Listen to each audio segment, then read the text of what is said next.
문학을 탐하고 탐나 제주에서 일어나는 일들을 문학의 눈으로 생각해보는 시간, 탐나는 문학. 오늘도 문학 60군 오승주 작가 나오셨어요. 어서 오세요. 네, 안녕하십니까. 네. 질문과 해석이라는 두 날개를 퍼덕이고 싶은 문학 욕심꾼 오승주입니다. 반갑습니다. 네. 자, 오늘도 문학 욕심꾼 우리 오승주 작가와 함께 합니다, 여러분. 어서 들어오시죠. 귀만 열어두세요. 책 함께 읽어요. 자, 어느새 오늘 5번째 시간입니다. 네. 5월에는 저희가 주제를 인권이라고 했어요. 네, 그래요. 그런 그렇습니다. 시간으로 지금 책을 쭉 설명하고 있어요. 그죠? 네, 맞습니다. 네. 지난번에 앵무새주기기를 읽으면서부터 네. 우리가 인권에 대해서 이야기하기 시작했는데 네. 기억나시나요? 인권은 상식과의 끊임없는 긴장관계. 맞아요, 맞아요. 예. 네. 인권은 상식과의 끊임없는 긴장관계다. 예. 네. 근데 항상 긴장하면서 살면 좀 음. 그 생활은 피곤하기 맞아요. 마련인데. 피로하죠. 네, 그렇죠. 근데 가만히 생각해 보면 그게 생명의 그 어떤 특징이 아닐까. 아. 생명이 있는 한 어떤 긴장이 없을 순 없고. 맞아요. 또 살아가는데 그게 또 필요한 거고. 네, 네네. 맞습니다. 네. 네. 또 어느 정도의 긴장은 필요하다고 하는데. 그래서 오늘은 또 어떤 인권이에요, 오늘은? 예, 오늘은 장애인 인권에 대해서 네. 좀 이야기 나누고 싶은데 네. 제가 요즘 그 장애인 대상으로 제주 서삼 교육을 하고 있습니다. 그래요. 네. 네. 근데 그 비장애인만 교육을 하다가 장애인 음. 교육을 하니까 제가 생각했던 것과는 아주 다르고 네. 모르는 게 너무 많아서 네. 사실은 좀 많이 죄송한 마음 들면서 수업을 하고 있습니다. 그러니까요. 우리가 아는 만큼 보인다고 하고 뭐 유니버설 디자인 이런 얘기도 하는데 사실 조금만 우리가 아파도 다리가 아파서 깁스를 해도 네, 맞습니다. 얼마나 불편한지 느끼잖아요. 근데 그런 부분들에 대해서 우리가 몰랐던 부분 많은 것 같은데 오늘 이 책을 통해서 장애인 인권에 대한 얘기를 좀 나눠본다 하셨거든요. 뭐 기대가 되고 오늘 책은 예고해드린 대로 바로 노벨 문학상에 빛나는 주제 사람을 위해 눈먼 자들의 도시입니다. 네, 맞습니다. 네. 이분이 47살에 본격적으로 작품 활동을 좀 시작했더라고요. 늦깎이죠. 네, 맞습니다. 작가로서. 네. 늦깎이기도 하고 그렇게 그 좀 중년에 작품을 시작하신 분들이 좀 있어요. 네. 그 우리 원미동 사람들을 쓰신 네.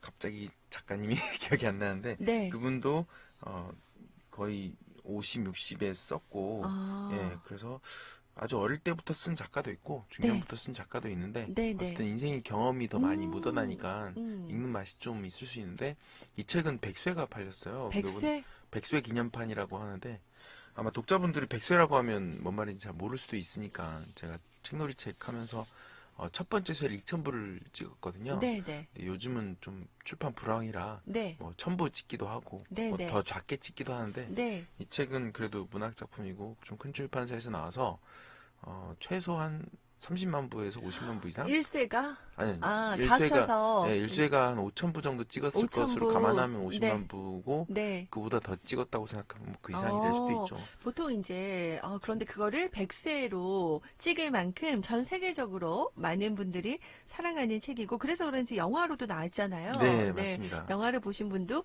계실 것 같아요. 제가 어제 안 그래도 제가 별그램에 또 SNS에 이 책에 대해서 좀 올려놨었거든요. 아, 그래요? 혹시 보셨는지 모르겠는데 그래서 우리 5910님도 눈먼 자들의 도시 제가 올린 거 글을 읽고요. 궁금증 늘어났는데 오늘 기대돼요. 나만 눈이 보인다면 어떨까? 두둥이라고 하셨어요. 예, 제가 그렇죠. 그걸 질문을 던졌었거든요. 그렇군요. 맞습니다. 예. 여기서 뒤에 나올 얘기인데 네. 이 중에 단 한 명만 눈이 멀지 않아요. 그렇죠. 예, 네, 그래서 의사 그게 부인. 고통이죠, 고통. 음. 예. 근데 저희가 질문으로 시작을 해보고 싶은데 네. 어느 날 갑자기 불행한 사건으로 장애인이 되었을 때 그 고통을 최소화할 수 있는 방법은 무엇일까요? 이게 오늘의 질문입니다. 그래요? 네. 네. 이게 장애인 인권에 관한 좀 중요한 질문이기도 하고 네. 그리고 눈먼 자들의 도시에 나온 주제의식이 담긴 질문이기도 합니다. 그래요. 어느 날 갑자기 나에게 불행한 일로 인해서 장애인이 되었다. 네. 그것을 받아들이고 또 고통을 최소화할 수 있는 방법은 무엇일까? 네. 한번 그 질문을 여러분 마음에 새기면서 한번 들으시면서 여러분만의 좀 답을 한번 해주시면 좋을 것 네, 같습니다. 알겠습니다. 저도 한번 생각하면서 또 네. 이야기를 들어볼게요. 네. 이 질문을 던지게 된 이유가 그 장애인 수업을 하면서 어떤 분한테 들은 이야기가 있는데 네. 비교적 최근에 장애를 겪으셨어요. 음. 그래서 그분이 진짜 내가 만약에 몸을 움직일 수만 있다면 좀 이렇게 나쁜 생각을 이렇게 실행하고 싶었다 이런 얘기하시는데 그게 마음이 너무 절절하게 와닿더라고요. 네. 그 좌절과 고통의 크기가 그 말 아, 한마디에 느껴져서 그 장애인이 된 어떤 불행한 결과인데 또 거기다가 또 고통을 겪어야 되다니 그걸 좀 줄일 수는 없을까? 라는 질문이 떠오르면서 이 책을 좀 선택하게 되었습니다. 그래요. 자, 그러면은 함께 생각해 보면서 책의 내용으로 좀 들어가 볼게요. 네. 네, 책의 이야기부터 좀 설명해 주세요. 네. 제주도에서 가장 좀 번화한 거리라고 하면 노영 음, 오거리라고 할 수 노영 있겠는데, 오거리. 네, 네. 맞습니다. 그 책의 시작이 영화도 그렇고 노영 오거리 같은 아주 번잡한 뭐 서울로 따지면 광화문 오거리 음, 정도 되죠. 네. 거기서 갑자기 차 한 대가 녹색불이 켜졌는데 네. 멈춰서 가질 않아요. 네. 그래서 뒤에서 빵빵거리는데 가지 않아서 곳은 일대 아, 혼란이 겪게 그렇겠네요. 되고 네. 사람들이 답답해서 내려서 그 사람한테 갔더니 눈이 안 보인다고. 갑자기. 눈앞이 온통 우윳빛으로 하얗게 되면서 눈이 안 보인다고 하는데 그게 첫 번째 확진자가 거기서 나타났던 거예요. 아, 그게 전염병의 시작인 거죠. 네, 네. 전염병이 시작이죠. 전염병이 시작됐는데 그게 점점 확대되면서 뭐 코로나랑 비교할 수 없을 정도로. 전파력이 더 네, 급속도로 퍼지는 맞습니다. 거죠. 네, 네. 맞습니다. 음, 그래서 그 국가에서 이렇게 보건 당국에서 그 사람들을 찾아가지고 수용소로 가두거든요. 병원 같은 네. 수용소로 가둬서 일정한 식량만 주고 그리고 선을 넘어온 사람들은 아, 과감히 총으로 쏘아서 사살해버리는 네, 네. 그런 방식이 어떤 폐쇄적인 네. 어떤 방식을 가지고 있고요. 요새 각국도생이라는 말을 좀 많이 유행하잖아요. 네, 네. 그러니까 각 나라가 자기 살 길을 간다는 건데 그래서 아, 국가 연대에 대해서는 별로 쏙 들어가는 그런 입장인데 이 도시에서도 각자 도생만이 살 길인 상황입니다. 음, 근데 또 거기서도 네, 군도 일종의 조직이고 네. 그리고 정부도 조직이고 그리고 거기 또 조직폭력배가 그 수용소에서 안에 또 약간 나와요. 갑질을 하기 시작하거든요. 네. 그러니까 그런 고통을 겪으면 그런 조직들에 계속 당하고 하는 그 사람들의 어떤 고통을 나타내는데 거기서 지도자가 한 명이 나오거든요. 음, 그분이 이제 의사의 아내라는 지도자인데 아까 말씀하셨다시피 그분만 눈이 보여요. 네. 그분만 눈이 보이는데 그분이 이제 영어로 따지면 가족의 탄생이라는 영화가 네. 있잖아요. 네, 근데 네, 원래 네. 가족이 아니었지만 되게 그 가족이 된 것처럼 네. 마치 이제 그 안에서도 그 동아리 일종의 모둠 형태인데 새로 그런 모둠이 만들어지는 거죠. 음. 그래서 그 고통을 이겨나간다라는 아, 그런 전체적인 이야기를 가지고 있습니다. 그래요. 의사 안에는 자신도 눈이 안 보인다고 속이고 이제 들어간 거잖아요. 네, 그래서 그렇죠. 그거를 자기가 눈이 보인다는 걸 티내면 안 되니까 네, 맞습니다. 그 안 보인 척 안에서 하는 안 거죠. 보이는 척 하면서 그 안에 또 그 각각의 살아가는 사람들을 또 보듬고 네, 또 같이 살아갈 국리를 하는 리더고 또 한편으로는 불량 조직배 같은 또 악한 존재가 또 나타나기도 하고요. 네, 그 맞습니다. 안에서 싸우는데 근데 저는 이 특이하게 이 소설에 보면 등장인물들이 이름이 아니고 대신 어떤 특징으로 호칭이 돼요. 뭐 의사 네, 아내, 뭐 검은색을 안경 쓴 뭐 여자 뭐 이런 네, 식으로 맞습니다. 왜 그럴까요? 어떤 게 나오죠? 네, 네. 그래서 이걸 보면서 이름이란 무엇인가에 대해서 좀 깊이 생각해 보게 되었는데, 네. 검은 색안경을 쓴 여자가 안경을 벗고 나서 검은 색안경을 썼던 여자로 이름이 또 아, 바뀌어요. 불리고. 예. 네. 그리고 검은 안대를 한 노인, 첫 번째로 눈이먼 남자, 첫 네. 번째로 눈이먼 남자의 아내, 눈물을 핥아주는 게 아, 사팔뜨기 소년. 그러니까요. 요렇게 나오거든요. 그러니까 그 사람의 그 특징으로 그 사람을 네, 불러요. 맞습니다. 네. 이런 뭐 작가가 이유가 있을까요? 이렇게 쓴? 네, 그래서 이 소설의 주인공이 물론 의사의 아내지만 네. 저는 시간이야말로 좀 진정한 주인공이 아닌가 시간? 싶어요. 시간. 예, 아, 이 시간의 변화에 따라서 그런 네. 것들도 좀 나오고 네. 그리고 어떤 행동에 따라서 이름도 좀 바뀌거든요. 네. 그 가장 대표적인 예가 아까 검은 안경을 쓴 여자가 이제 안경을 벗는 건 행동이잖아요. 음. 그리고 검은 안경을 썼던 여자로 바뀌거든요, 네, 이름이. 네. 그래서 그리고 소설 자체도 시간이 흐름에 따라서 그 사르르 마치 이제 폭풍이 지나가는 것처럼 전염병이 다 거쳐 버리거든요. 네, 네. 그래서 결국은 시간과 행동이 이 소설의 진정한 주인공이 아닌가 이런 생각이 아, 듭니다. 작가가 그런 것들을 조금 부각시키고 싶었다. 네, 맞습니다. 시간과 그리고 그 행동들의 네, 중요성에 영원한 대해서 고통은 없는 거죠.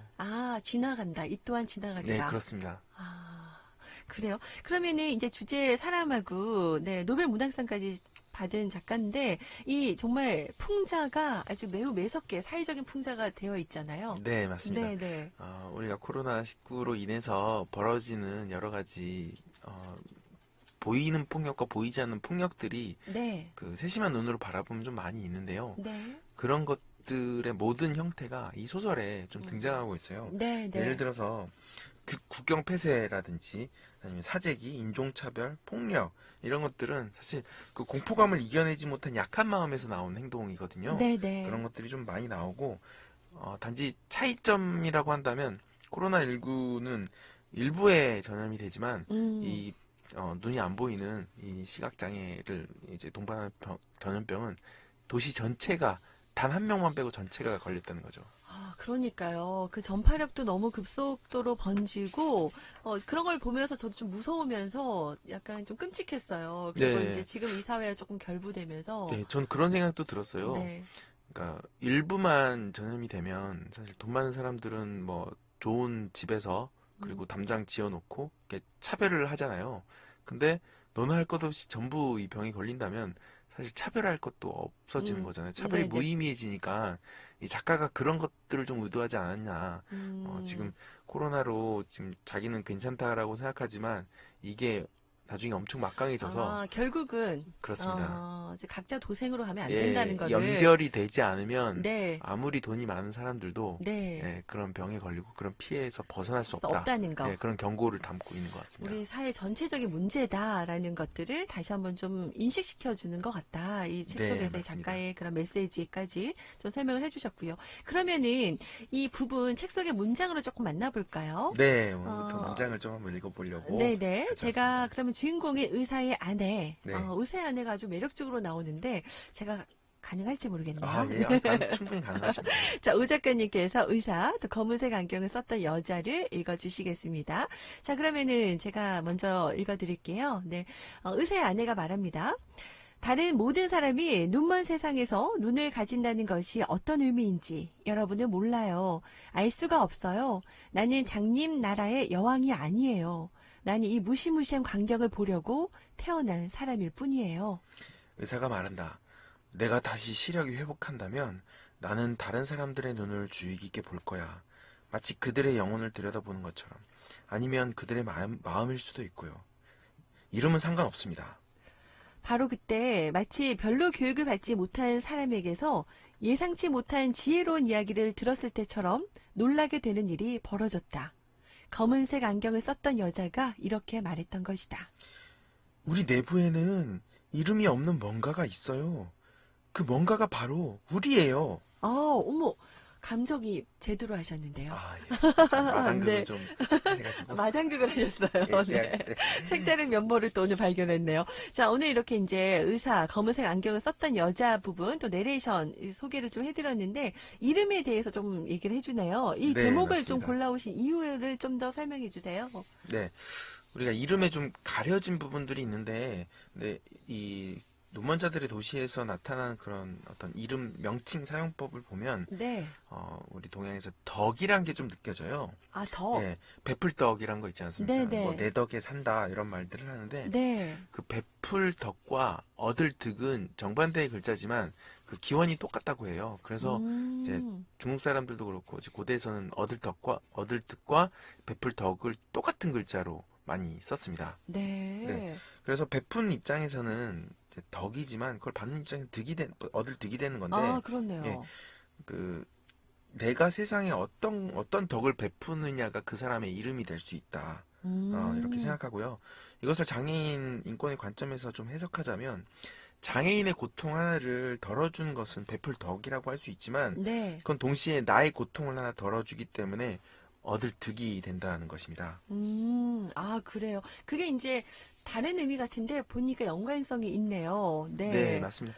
그런 어, 덕들을 좀 많이 쌓아놓고, 네. 우리가 뭐 본전 심리 같은 거 하잖아요. 뭔가 하면 또 기브 앤 테이크라고 받아야 된다라고 하지만, 사실 이미 우린 굉장히 많은 것들을 받고 있다는 사실을 네. 이제 잊고 살죠. 네. 생각한다면 그 내가 베푸는 덕은 그것에 대해서 일부를 갚는 거라고 생각한다면 저는 예, 아, 거기에 어떤 인권에 대한 감수성이 나오지 않을까 그래요. 생각합니다. 우리가 사실 맞아요. 우리 현대사에 갈수록 개인주의가 팽배해지면서 기브 앤 테이크 확실하게 해야 된다 이런 얘기 하는데 따져보니까 생각해보니까 받은 건 참 많은데 우리가 더 주지 못했던 것 같아요. 네, 맞습니다. 생각하게 되네요. 덕분에라는 말 참 저도 좋아하는데 오늘 좀 더 덕을 많이 쌓는 그런 하루를 만들어야겠다는 생각 좀 들고요. 마지막으로 이 시간 우리가 함께 만드는 시간입니다. 탐나는 문학이 존재하는 이유기도 하고요. 자, 오늘의 소설 눈먼 자들의 도시를 통해서 이 현재 제주 사회를 좀 함께 돌아볼게요. 어떤 생각들을 할 수 있을까요? 우리 네. 오 작가님은. 아까 맨 처음 던졌던 질문이 어느 날 갑자기 불행한 사건으로 네. 내가 장애인이 되었을 때 고통을 최소화할 수 있는 방법은 무엇일까? 좀 묵직한 질문을 던져드렸는데 네. 얼마 전에 기사를 보니까 그 제주도 내에 그 장애인을 위한 점자블록 관리가 허술하다 네. 이런 기사가 이제 5월쯤에 그 제주 언론을 통해서 좀 보도된 적이 있었는데요. 네네. 거기서 지적했던 지역은 오라 이동 CC에 이렇게 잡초가 무성해가지고 아. 점자블럭을 이렇게 만질 수가 없다, 그 네. 감각을 느낄 수가 없다라고 네네. 했고요. 그 외도동 쪽에도 지적을 했는데 점자가 뜯겨 나가가지고 오히려 안전사고, 전혀 인식할 수가 없군요. 예, 안전사고 유의가 좀 있어서 네. 아까 그 장애인 교육할 때 그 최근에 장애인 겪으신 분들의 그 고통을 제가 들었던 것처럼 만약에 그런 것들을 좀 격차를 줄일 수 있으면 어느 날 내가 갑자기 그렇게 벌어졌을 때 고통을 좀 최소화시킬 수 있겠다라는 생각이 좀 들고요. 그리고 제가 좀 이게 깜짝이건 제안이지만 나중에 네. 어떻게 될지 모르겠지만 아까 그 장애인 점자 블록 좀 부실했다라는 그 곳에 뭐 기회 된다면 가서 뭐 챌린지 같은 거, 체험 챌린지 같은 거 한번 해보면서 이런 상황에서 눈 감고 한번 이렇게 걸어보면서 얼마나 위험할까, 얼마나 불편할지. 어려울까 네. 이런 것들을 한번 체험해보는 것도 좀 괜찮은 것 같습니다. 그래서 저도 가끔 눈 감고 우리 민서나 민준이한테 좀 손 잡아달라고 해가지고 네. 좀 해보는데 정말 어려워요. 1분도 어려요. 눈 감고 살기가. 간접적으로 그런 체험 하잖아요. 네, 많이 하죠. 네. 우리 오 작가님은 너희도 언젠가는 노인이 된다. 뭐 이런 네, 그림책 보면서 그런 것들을 또 제안하면서 같이 이야기도 나누신다고요. 네. 네. 그 책에 보면 노인이 되었을 때 여러 가지가 나오는데 그거를 이제 장애인으로도 바꿀 수 있다는 생각이 들어요. 그래서 우리가 나이가 들면 눈이 먼다고 하잖아요. 눈이 잘 안 보이기도 하고 네. 사실 장애를 겪게 되는 거잖아요. 그러니까 시간에 따라서 장애가 될 수도 있고 어떤 사건에 따라서 장애가 될 수도 있으니까 그건 비장애인의 어떤 중요한 문제이기도 한 것 같습니다. 그러네요. 그래서 좀 진지하게 장애인 문제에 대해서 좀 개선을 좀 해서 네. 나중에 비장애인과 격차를 좀 줄여야 되겠다 네. 이런 생각이 듭니다. 그래요. 전체적으로 5월은 저희가 인권을 주제로 이야기를 나눠보고 있는데 오늘은 또 장애인 인권에 대한 이야기 그리고 또 이 코로나19와 같은 이런 사태를 통해 우리가 어떻게 또 현명하게 이겨내야 될지도 같이 생각해 볼 수 있는 그런 좀 책이었던 것 같고요. 다음 주 책이 궁금하네요. 다음 주가 네. 이제 저희가 소개를 미리 하긴 했어요. 네, 기억하세요? 나의 라임 오렌지 나무죠? 예, 네. 이게 브라질 작가의 책인데 네. 거의 대한민국의 국민 소설이 되어 있어요. 집에 거의 한 곳이 다 있지 않으실까 뭐 싶은데. 한 권도 있고 저는 보물섬이라는 만화에 네. 만화책으로 더 익숙하게 봐가지고 아마 네. 나의 라임 오렌지 하면 만화책을 먼저 떠올리신 분도 있을 거예요. 네. 그래서 거기서 어린 인권에 대해서 좀 다루고 싶은데 우리가 그때 읽었던 나의 라임 오렌지 나무와 어른이 되었을 때 읽었던 나의 오렌지 나무는 정말 다릅니다. 예, 보이지 않았던 것들을 보게 되니까 이번 기회에 한번 좀 짧으니까 네. 한번 뒤적거리면서 읽어보고 오시면 아마 깜짝 놀라실 겁니다. 그래요. 5월의 마지막 책이 되겠네요. 네, 네, 인권 맞습니다. 주제로 한 나의 라임 오렌지 나무 다음 주에 함께 여러분 읽어볼게요. 꼭 네. 함께 해주시기 바랍니다. 우리 5910님께서 또 문자 주셨어요. 이미 시각장애인은 최악의 삶이란 전제가 들어있는 것 같아요.